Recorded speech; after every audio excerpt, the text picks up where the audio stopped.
Ummu Sulaim. Assalamualaikum warahmatullahi wabarakatuh. Halo sahabat, selamat datang di podcast Mengenang, tempat kita meneladani sosok inspiratif dalam perjuangan Islam. Bersama saya, Farida Aryani, dari Co-Housing Gulali, Bunda Produktif Batch 1, Institut Ibu Profesional. Pada episode kali ini, kita akan menggali inspirasi dari seorang wanita luar biasa, seorang ibu yang tangguh, dan seorang pejuang Islam yang gigih, yaitu Ummu Sulaim.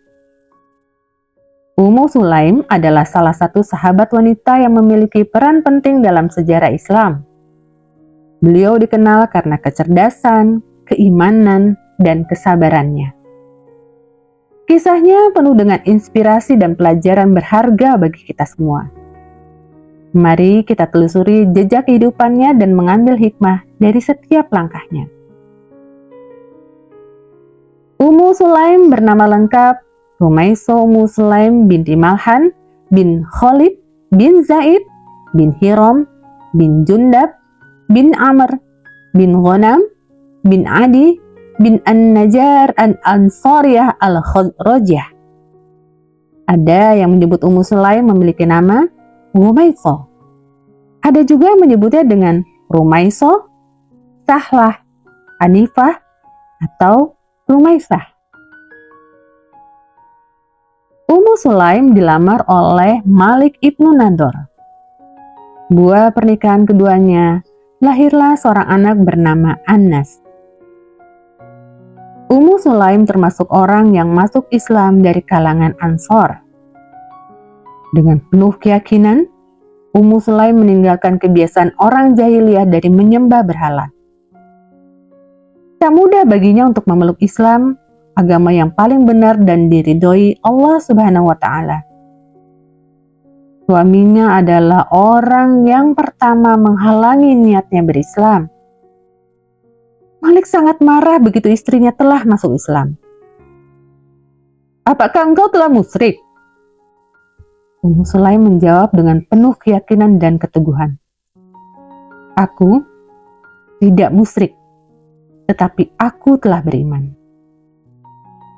Ummu Sulaim membimbing anaknya Anas untuk mengucapkan 2 kalimat syahadat. Katakanlah, "La ilaha illallah," dan katakanlah, "Asyhadu anna Muhammadar Rasulullah." Lalu Anas melakukannya. Melihat keadaan itu, Malik berkata kepada Ummu Sulaim, "Janganlah merusak anakku." Ummu Sulaim menjawab, "Sesungguhnya aku tidak merusaknya, akan tetapi aku mengajari dan membimbingnya." Suatu ketika, Malik pergi menuju Syam. Namun dalam perjalanan ia bertemu dengan musuhnya dan mati terbunuh. Sepeninggal suaminya itu, Rumaiso Ummu Sulaim membesarkan Anas dalam keislaman bersama Rasulullah Shallallahu Alaihi Wasallam. Kebaikan Ummu Sulaim diungkapkan Anas bin Malik pada sebuah majelis. "Semoga Allah membalas jasa baik ibuku yang telah berbuat baik padaku dan telah menjagaku dengan baik." Hari terus berganti, orang-orang pun memperbincangkan Anas bin Malik dan ibunya dengan penuh kekaguman dan penghormatan. Kemuliaan dan kebaikan Ummu Sulaim terdengar sampai di telinga Abu Thalhah, seorang hartawan di zaman itu. Hatinya turut diliputi rasa kagum yang dalam. Benih cinta pun tumbuh. Ia berusaha untuk meminang Ummu Sulaim. Dengan mahar yang amat mahal, Abu Thalhah melamar Ummu Sulaim. Namun, lamaran itu ditolak Ummu Sulaim karena Abu Thalhah seorang kafir. Ummu Sulaim hanya menginginkan keimanan dari Abu Thalhah. Hampir tidak percaya dengan yang ia lihat dan dengar, Abu Thalhah pun pergi. Cinta yang telah tumbuh dengan tulus dan semakin hari semakin besar membawa Abu Thalhah kembali datang. Kali ini dengan mahar yang lebih istimewa lagi. Ia berharap Ummu Sulaim bisa luluh dan mau menerimanya. Namun sebagai daiyah yang cerdas, Ummu Sulaim tak silau dengan harta, kehormatan, dan kegagahan. Ia meminta Abu Thalha untuk menemui Rasulullah SAW dan menyatakan keislamannya. Pergilah Abu Thalha menemui Nabi SAW.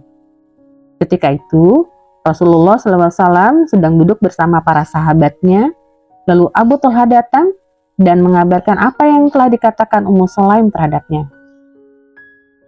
Abu Thalha pun akhirnya bersyahadat di hadapan Rasulullah SAW dan menikahi Ummu Sulaim dengan mahar yang telah dipersyaratkannya, yakni Islam. Thabit Al-Bunani, seorang periwayat hadis, berkata, "Kami tidak pernah mendengar mahar yang lebih mulia dari mahar Ummu Sulaim, yaitu Islam. Itulah mahar paling mulia yang tercatat dalam sejarah. Nilainya tak bisa dihitung dengan uang atau harta benda." Ummu Sulaim radhiyallahu anha juga terkenal karena sifat sabar dan tabahnya dalam menghadapi musibah, serta taat dan suka menyenangkan hati suami, yaitu ketika anaknya dari hasil pernikahannya dengan Abu Thalha menderita sakit lalu meninggal. Kala itu Abu Thalha berada di masjid. Ummu Sulaim radhiyallahu anha tidak ingin suaminya merasa sedih atas wafat anaknya. Ia segera mempersiapkan pengurusan jenazah anaknya dan membaringkannya di tempat tidur. Tidak lama Abu Thalha datang setelah mengikuti majelis Rasulullah SAW. Lalu ia masuk ke rumah dan bersamanya ada beberapa orang sahabat yang dia ajak dari masjid. Ia bertanya, "Bagaimana anak kita?"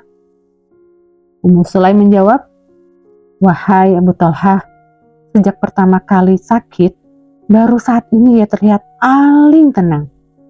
Lihatlah, dia tertidur." Ummu Sulaim lantas menyiapkan makan malam dan hidangan untuk Abu Thalha dan para tamunya.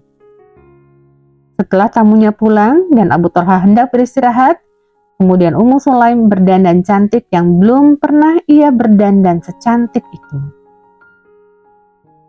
Suaminya pun menyetubuhi Ummu Sulaim. Ketika Ummu Sulaim melihat suaminya telah puas dan telah menyetubuhi dirinya, ia pun berkata, "Wahai Abu Thalha, apa pendapatmu? Sekiranya seseorang meminjamkan sesuatu kepadamu, lantas ia memintanya kembali.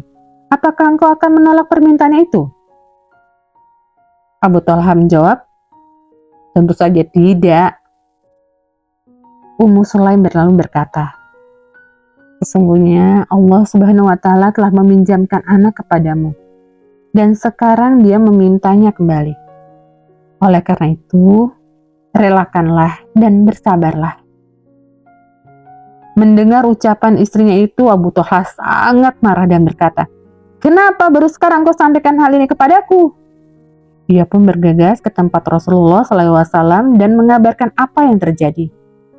Rasulullah SAW pun mendoakan, "Semoga Allah memberkahi kalian berdua dalam kebaikan pada malam yang telah berlalu dari kalian berdua."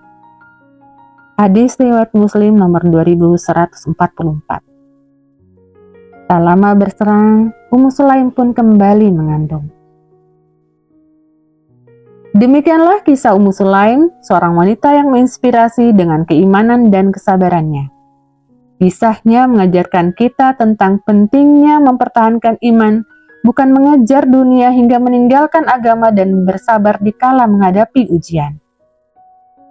Semoga kisah ini dapat memberi kita motivasi untuk menjadi pribadi yang lebih baik dan bermanfaat bagi sesama. Terima kasih telah mendengarkan podcast Mengenang di Ramadan. Sampai jumpa di episode berikutnya. Wassalamualaikum warahmatullahi wabarakatuh.